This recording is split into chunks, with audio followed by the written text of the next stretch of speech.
هاي. اهلا يا فندم، مساء الخير. هاي. I'd like to check in please. تحت امر سيادتك يا فندم جدا. استاذن سيادتك بس في جواز سفر عشان انا اسف جدا جدا جدا مسحت بيانات حضرتك. اوكي. اوه ماي جاد. بس ممكن اقول لك حاجه؟ تعالى بس. ماي باسبورت ضاعت. المصري ولا الامريكاني؟ الاثنين. الامريكان ضاع والمصري طار، انا طيرته.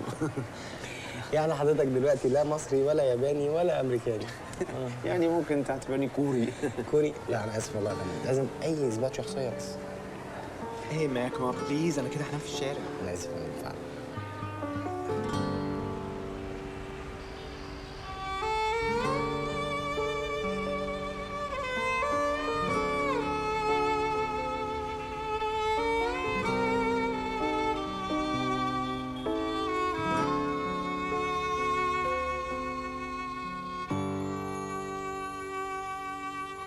بالورقة والقلم خدتيني 100 قلم، أنا شفت فيكي مرمطة وعرفت مين اللي اتظلم. بالورقة والقلم خدتيني 100 قلم، أنا شفت فيكي مرمطة وعرفت مين اللي اتظلم. ليه اللي جايلك أجنبي عارفة عليه تطبطبي وتركبي الوش الخشب وعلى اللي منك تقلبي. عارفة سواد العسل أهو ده اللي حالك ليه وصل. ازاي قوليلي مكملة وكل ده فيكي حصل. يا بلدنا عندها نفسها يا كل حاجة وعكسها. انسيني أنا صبر انتهى ومش هشوف فيكي أمل. ايوه اللهم صل على النبي. ايوه خد يا سيد، خد يا سيد.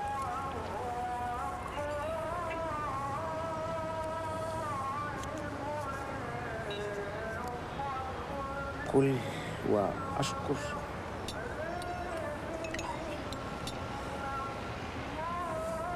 اكسكيوز مي، هو مفيش منيو؟ نعم.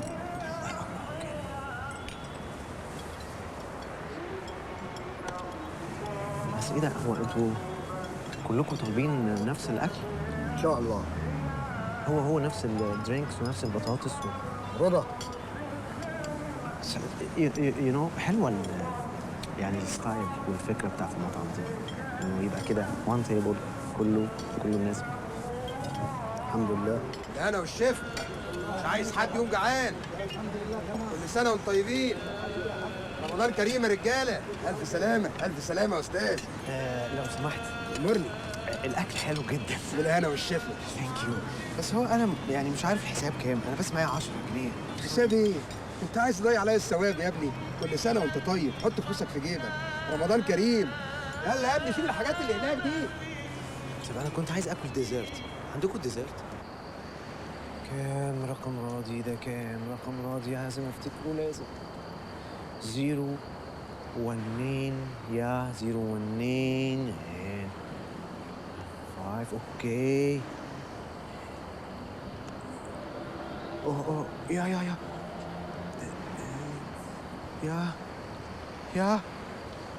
only one left. كام اخر رقم؟ كام اخر رقم؟ مساء الخير يا باشا. نعم. ايه كنت بفتكر اخر رقم. ربنا يكرمك وتساعدني، متأخر على إيجار الأوضة. انت عندك اوضه؟ يا بختك. طب ممكن اجي ابات عندك؟ هي ناقصة. طيب ما عندكش قلم في الاوضه دي؟ عايز افتكر بس رقم اكتبه كده.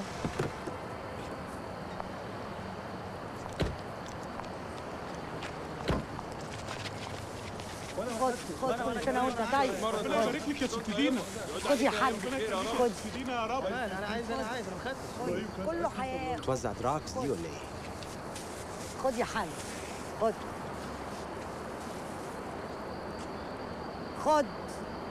انا؟ تعالى خدها انت. تعالي انت. بقول لك تعالى خد. اوكي.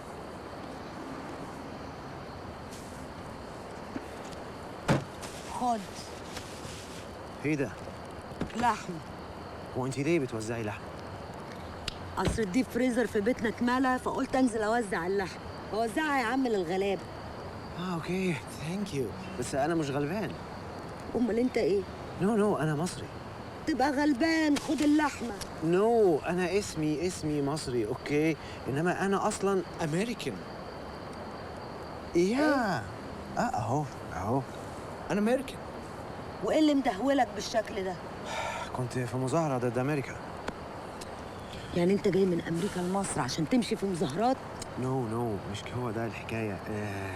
هو انا اللي حصل يعني. بصراحه كمان انا كنتش متخيل ابدا ان الناس هنا كده بتكره امريكا قوي. يمكن عشان ما بتعرفش تتخيل. طيب انت مصريه ها؟ طيب ممكن اسالك على حاجه؟ انا عايز اروح اي مكتب يكون بتاع اتصالات. لا صعب. تعالى اركب معايا العربيه وانا اوريك ان المصريين جدعان. هوديك، تعالى. ثانك يو. وده اعمل لو سمحت. لا نعم. انت غلبان؟ كلنا غلابة لله. طيب اتفضل. ربنا يديك الصحة، فيك شر البلاوي، فيك شر من يجيك يا ابني، يديك الصحة. ثانك يو كل ده. ثانك يو. شايف حالي عامل ازاي؟ يلا.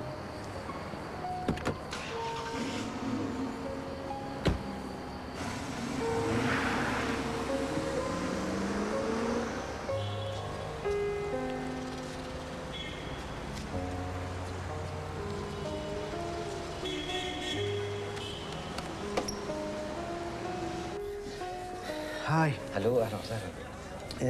انتوا مكتب اتصالات؟ مظبوط يا فندم. رايت اوكي طيب. ممكن اعمل اتصال؟ لا يا فندم، احنا شركه اتصالات. حضرتك لو عايز تعمل اتصال او اي تليفون في كشك بره ممكن تعمله منه. اوكي سوري. اوكي نورت. ثانك يو. اوه ماي جاد. Excuse me, I wanna make a call please. الله يسهل لك. أنا عايز أعمل تليفون لو سمحت، وكمان عايز إزازة مية. ازازه الميه بجنيه ونص، عندك في الثلاجه هنا. أوكي، ده الرقم اللي أنا عايز أكلمه. ايوه بس الرقم ده ناقص نمره. يا أي نو أنا مش فاكره. احنا هنهزر يا استاذ. ايه النمره عشان نخلص؟ يعني هو لو مش 1 أو 2 ممكن يبقى 3، احتمال 4، لو ما طلعش 5 نجرب 6. اصبر، انت عايز تعمل كام مكالمه؟ يعني أنا هجرب يعني، بس أكيد مش أكتر من 10. طب هدي تحت الحساب. اتفضل. اوكي. ايه ده؟ انا اول مره اشوف حد مربي موبايل. هو انت ليه ربطه كده؟ هو بيعض؟ ما هو لو كان بيعض ما كانش 3 اخواته اتسرقوا مني قبل كده. اوكي. هلو؟ ممكن اكلم راضي؟ راضي مين؟ محدش هنا اسمه راضي. واحد. هلو؟ اكلم راضي؟ راضي؟ اقفل يا اهبل. 2. اكلم راضي لو سمحت؟ طب ما تنفعش عبير؟ 3. هلو؟ اكلم راضي؟ تكلم راضي؟ بطل معاكسات ياض يا ابني. 4. اكلم راضي؟ 5. بترد ليه كده وانت هتموت؟ ما تردش. 7. اكلم راضي؟ اقفل يا عيل يا جزمة. 8. هاي. ايوه. راضي. مين معايا؟ راضي انا مصري. ما كلنا مصريين.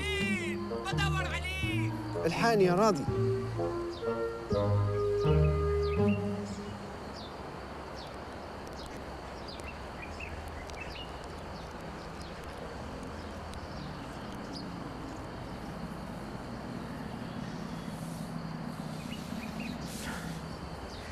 ثانك يو يا راضي. بس تصدق الراجل ده بيخسر؟ ده بيبيع المية بجنيه ونص مش ب30. أنا اتمرمنت أوي يا راضي. أنا اتمرمنت. أنا مش عارف إزاي هعيش كده. عادي زي ما كل المصريين عايشين. راضي ممكن تخليك بس جنبي وتساعدني لغاية ما نشوف أنا هعمل إيه؟ أوكي أبوس صدرك. أجل الرجولة والجدعنة اللي عملتها معايا مع الظابط أنا مش هسيبك في أزمتك. يعني إيه مش هتسيبني في جزمتك؟ اشرب قبل الاذان، اشرب. ايه ده؟ ده انت اتمرمطت بجد. والله يا انا اترددت كتير قوي قبل ما اجي لحضرتك الحقيقه، بس كان لازم اتكلم مع اي حد لاني كنت حاسس ان انا ممكن انفجر. هي حاجة غريبة فعلا، 3 توائم وعايشين كأنهم شخص واحد. أنا أول مرة تقابلني الحالة دي. ارجوك يا دكتور، الموضوع ده سر. لو اخواتي عرفوا ان انا باجيلك او حكيت لك الموضوع ده ممكن يقتلوني ويقتلوك. احنا قلنا إيه؟ سمسم أرجوك ريح ريح ريح من فضلك. حاضر. أنا عايزك تطمن خالص. أسرار المرضى بتموت مع موت الدكتور بعد عمر طويل.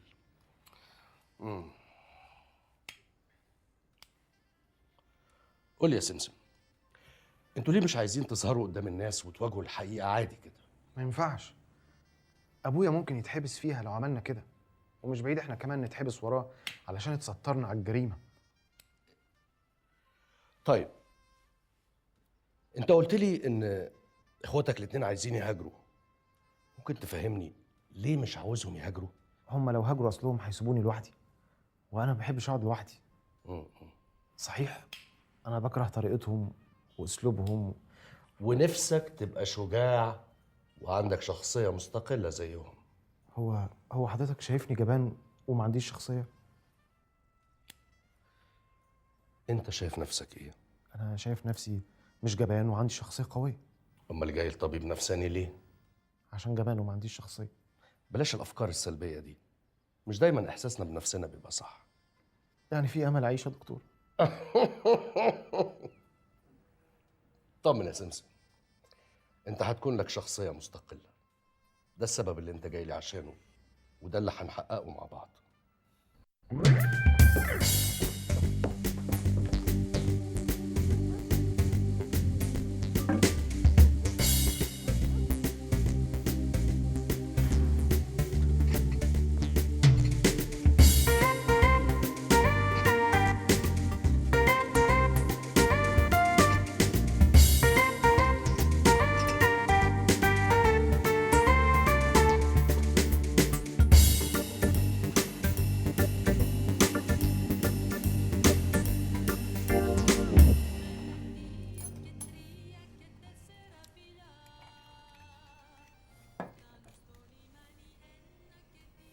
هيعجبك. ايه ده يا ابني؟ ايه؟ مسهرني طول الليله استناك وجاي متاخر عن ميعادك، وعايز تبيع لي تمر هندي؟ ذكي انت ذكي وذواق، وانا كنت خايف من كده على فكره. ده نبيذ قبرصي جديد بتاع تمر هندي، عملوه الابارصه، اولاد الابارصه مش عايزين يصدروه. ده نبيذ حلو جدا. اضرب بقه كمان، بس اضرب بقه كمان. تأكد حالا بنفسك.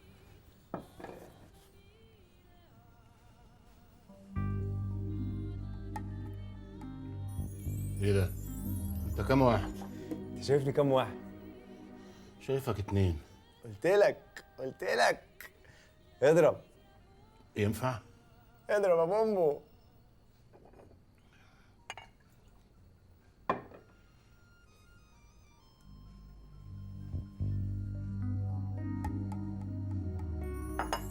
الحق. ايه ده؟ ايه؟ انت بقيت 3 ولا ايه؟ انت كده هتبتدي تقلقني عليك على فكره. انا عمري ما شربت نبيت بالشكل ده. قلت لك ده نبيذ قبرصي هيلسوعك. اسمع، انا هاخد منك كل الكميه. عناية ليك يا بومبو. لا كده انت هتسحب لنا البار يا خواجه. كفايه كده، كفايه. الحمد لله على السلامة يا بيبو. أنا سمسم.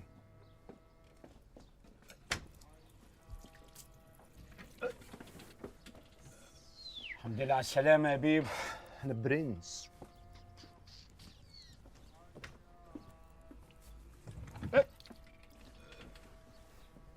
الحمد لله على السلامة يا بيبو.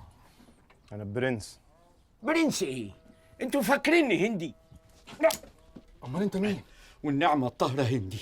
معاك بطاقة؟ جوه. ارفع ايدك فوق اهو. يا بابا يا بابا، انا ما بحبش الهزار ده، كفايه اللبش اللي انت معيشنا فيه يا اخي. كمل كمل. بقول لك ايه، لو حد رابع جه يبقى مش تبعنا.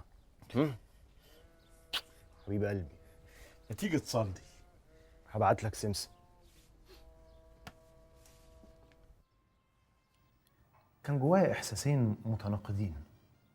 الاول احساس بالرفض الشديد، ان انا مش عايز اعمل كده، مش عايز انصب. ممتاز. والتاني؟ مش عارف. للاسف يا سمسم، انت اتخلصت فعلا من عقده الجبن اللي جواك، لكن بدافع الخوف. يعني انا كمان خواف؟ هو انا ناقص؟ مشكلتك يا سمسم انك قضيت وقت طويل قوي محبوس جوه الشاتنج روم، ما انتش عارف تخرج منها لحد ما بقيت انسان منطوي. منطوي وجبان وخواف؟ انا امراضي بتزيد هنا على فكره. حقيقي حاسس ان انا فعلا بقيت اسوأ من الاول. مش عارف اعمل ايه، انا بقيت اسوأ والله. سمسم، نعم.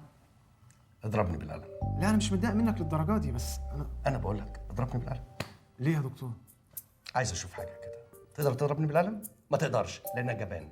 ما بحبش حد يقول لي انت جبان على فكره. بس انت جبان يا دكتور قاعد بس طب اضربني بالقلم. ما تقولهاش تاني بقى. ما تضرب يا جبان. يا لهوي. اضرب. طب مش عايز تضربني ليه؟ عشان احترام. ولا احترام ولا نيله، لانك جبان. اضرب يا جبان يا جبان يا جبان. اضرب. ما تضرب. اضرب يا جبان. اضرب يا جبان. انا اسف انت كويس؟ انت كويس؟ لا تمام. طب هبقى كويس، بس ممتاز ممتاز بجد ما شاء الله. في تقدم في تقدم. الحمد لله. ثواني جاي لك على طول.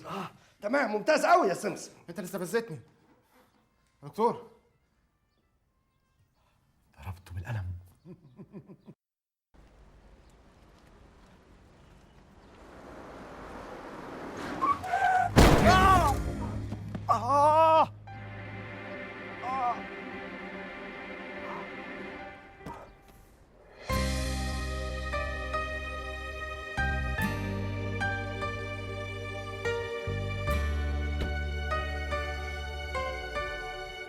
جرالك حاجة؟ انت جرالك حاجه؟ أنا آسفة والله، أنا آسفة جدا، أصل الكاتشب باظ من الساندوتش وقع على الفستان وأنا كنت بدوس على الساندوتش. انت دوستي عليا انا مش على السندوتش. لا والله كنت بدوس على الساندوتش قبل ما ادوس على حضرتك. طب السندوتش كويس؟ طب أنا متأسفة جدا جدا والله بجد. قوم معايا، المطعم بتاعي قريب جدا من هنا. لا انا كنت متغدي قبل الخبطه. لا مش عشان كده، عشان تنظف نفسك كده وتتأكد إنك كويس وما فيكش حاجة. طمني، ده انا حاسس ان انا بقيت احسن بعد الخبطه. بليز ما تحسسنيش بجلد فيلينج أكتر من كده، والله العظيم هعيط. طيب. لو سمحت. حاضر بس ارجوكي اوعي تعيطي اوعي تعيطي. فيها ايه يعني؟ فيها ايه؟ كلب وراح ولا لا ايه؟ أنا متوترة جدا، أنا آسفة. انا كويس اهو. طب الحمد اوعي لله. تقلقي اوعي لا تقلقي. الحمد لله الحمد لله والله أنا متوترة جدا. اتفضل معايا اتفضل. دي العربيه خبطتني. اتفضل. أيوه.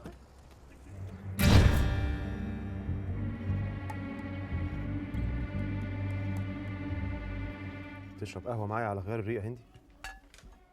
متشكر. اقعد. طب ومالك؟ شكلك قافش متضايق. اخوك المجنون بيبو مش هيستريح غير لما يودينا في 60 داهيه. ليه؟ عمل ايه؟ خرج وسمسم بره والنهارده مش يومه. خرج؟ سابنا نايمين واتسحب زي البورس. علمونا في المدرسه ان البورس بيتضرب بالشبشب. عمل لنا ايه النهارده؟ باميه؟ ما كفايه باميه، كفايه باميه يا عم هندي.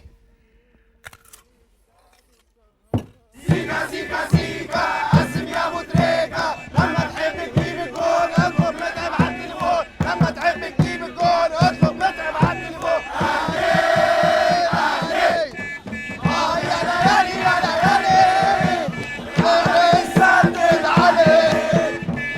يا ليالي يا ليالي نهار السدد عليك. اهلي اهلي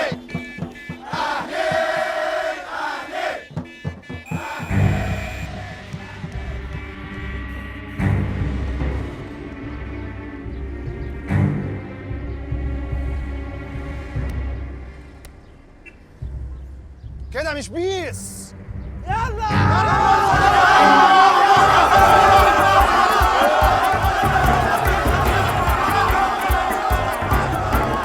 أنا حقيقي اسمي رضا هندي البنهاوي. اصل احنا اساسا من المنصوره. هو انا ممكن اسالك سؤال محرج شويه؟ انت اسمك ايه؟ ندى عبد المحسن. انسه ندى قدر ولطف. انت اسمك ندى عبد المحسن ولا ندى قدر ولطف؟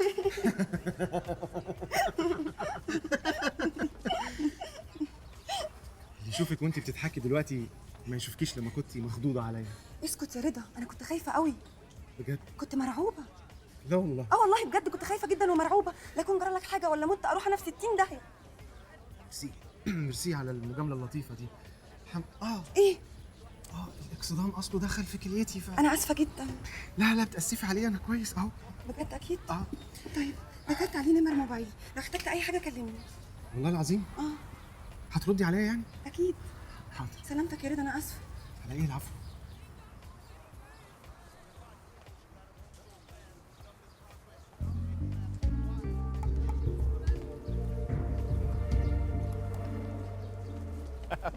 ايه يا مان، مش الحمام كان احسن من الوقفه دي؟ هي كانت بتشطفك جوه ولا ايه؟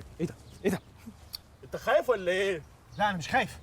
انا بس مبلول وممكن ابلك. انا عايز استحمى بقى.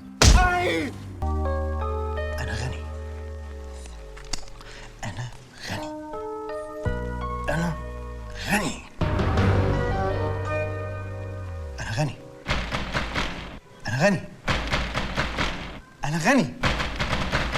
هودي الفلوس دي كلها فين؟ ايوه فين ال 20 جنيه اللي عليك يا ميمي؟ يا خميس بالراحه شويه يا اخي. هات ال 20 جنيه اللي عليك يا ميمي. طب اتفضل الاول، اتفضل خميس، اتفضل. اللي عليك يا اخي. حاضر يا حبيبي. يا اخي طب بقول لك ايه، انا عندي اقتراح حلو قوي. ايه رايك تاخد من 20 جنيه دي رنات مين يا عم؟ مش لما اجيب الموبايل الاول؟ يا سيدي هي الدنيا طارت ولا يهمك، انا هصبر عليك لغايه ما تجيب موبايل. يعني بجد هتصبر عليا يا ميمي؟ يا عم هصبر عليك لغايه ما تجيب موبايل. عيب. هتستجدع معايا يا ميمي؟ كنتش انا استجدع معاك؟ مين يستجدع معاك يا اخي؟ انت جدع قوي يا ميمي، متشكر جدا، ربنا يخليك. على ايه يا حبيبي، هي الدنيا طارت. يلا انت قوم بقى الحق عشان تجيب موبايل. طيب اول ما اجيبه هديك رن على طول. ماشي يا حبيبي. سلام بس ما تاخرش عليا. ها عيب يا راجل. سلام. كان حبيبك عسل، ما تلحسوش كله. السلام عليكم. سلام يا بكر، ازيك؟ جايب لك شغل، الناس دي كلها عايزه رنات. ازيك يا ميمي؟ اهلا. وعليكم ازيك يا ميمي؟ اهلا اتفضلوا. ده انا جايب كوليكشن جديد عجبكم قوي. انا برن على ذوقك، الله يخليك. عينيا. على واحده ونص كده. ماشي يا ريس.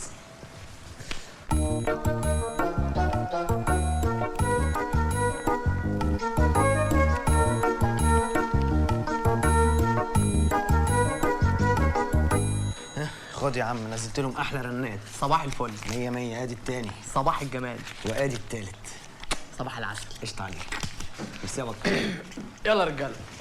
كريم يا ميمي. شكرا ميمي. خليعه. 100 100. اخر خلاعه. يومين كده وفي رنات جديده. ولا يا ميمي، لقيت الشهاده بتاعتك؟ لقيتها. دي دوختني على ما لقيتها. امسك ده. ماشي. ايوه. هو انت عايزها فين؟ اذا كنت انا مش عايزها. بتوع الاصلاح الزراعي عايزينها عشان يكملوا الورق عشان نستلم الارض. امسك دي. هات دي. عظيم.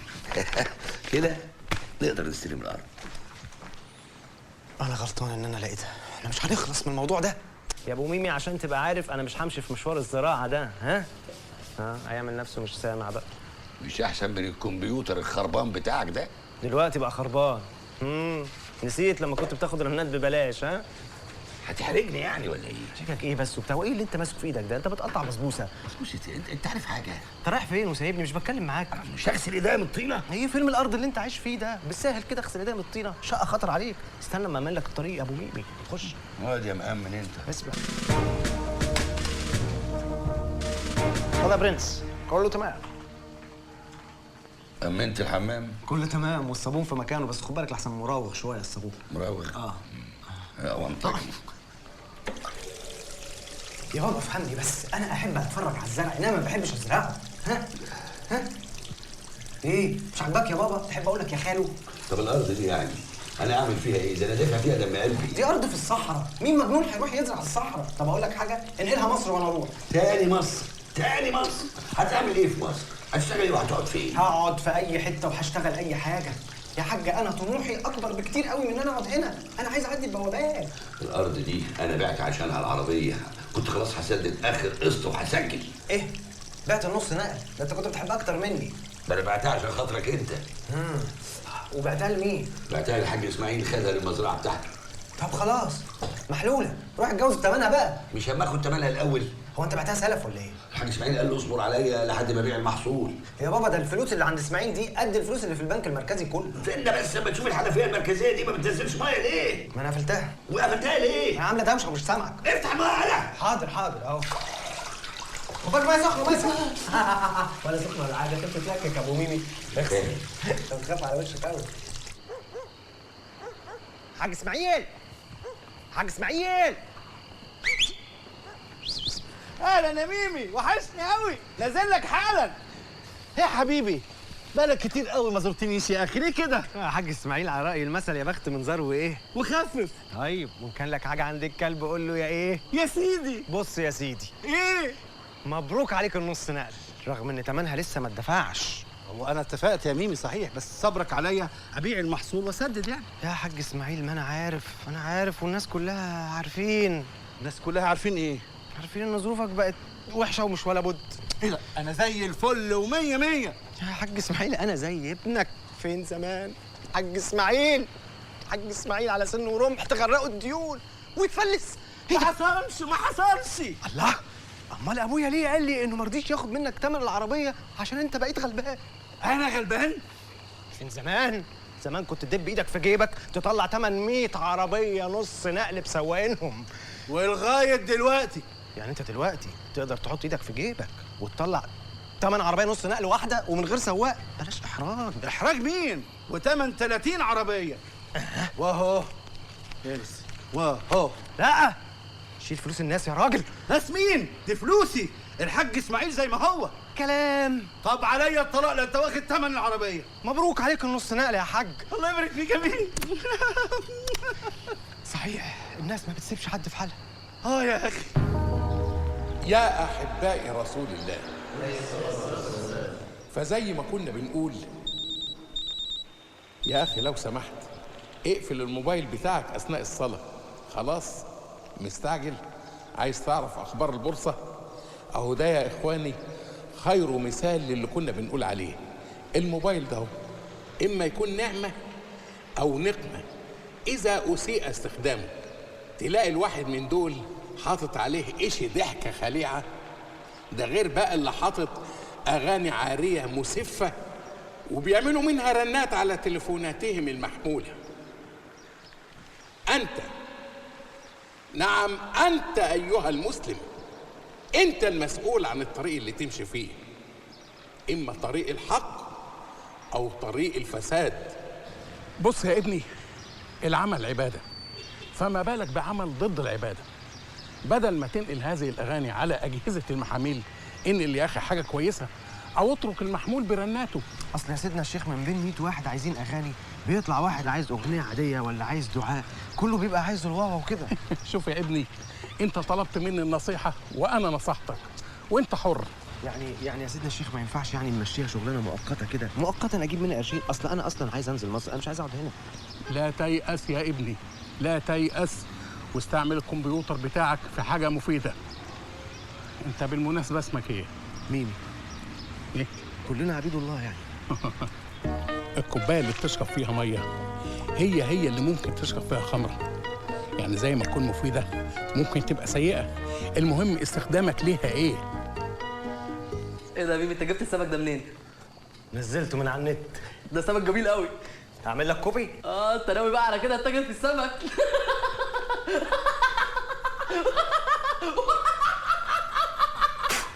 لازم اتف عليك عشان تسكت. شغل؟ ما كانش ينعز يا ميمي، ده انا حتى في المزرعه عندي عماله زايده. مزرعه ايه يا حاج اسماعيل؟ انا مش عايز اشتغل في مزارع، انا عايز اشتغل في مصر. وكمان في مصر؟ مستحيل يا راجل، هو حد لاقي شغل؟ ايوه معاك حق طبعا، معاك حق. انا قلت كده والله، انا قلت كده. ما ينفعش اتكلم حد عشان خاطري، وخصوصا انك راجل محترم. وايه دخل احترامي في الموضوع؟ يعني تكلم حد عشان خاطري وكده، وممكن يعني يكسفك. يكسفني انا؟ ده انا خايف كمان لحسن يحرجك. ده ما اتخلقش اللي يحرجني. انت عايز تقنعني انك انت لو كلمت حد في مصر عشان يشغلني هناك هيعمل لك اعتبار ويكبرك ويفخمك وكده؟ طبعا كلام. طب عليا الطلاق لا تشتغل من بكره في مصر وباليورو. الف الف مبروك يا عم اسماعيل. الله يبارك فيك. وبسأل علينا بقى، مش تروح تشتغل في مصر وتنسانا. ايه؟ بهزر يا حاج اسماعيل. الف مبروك. الله يبارك فيك. بالاذن.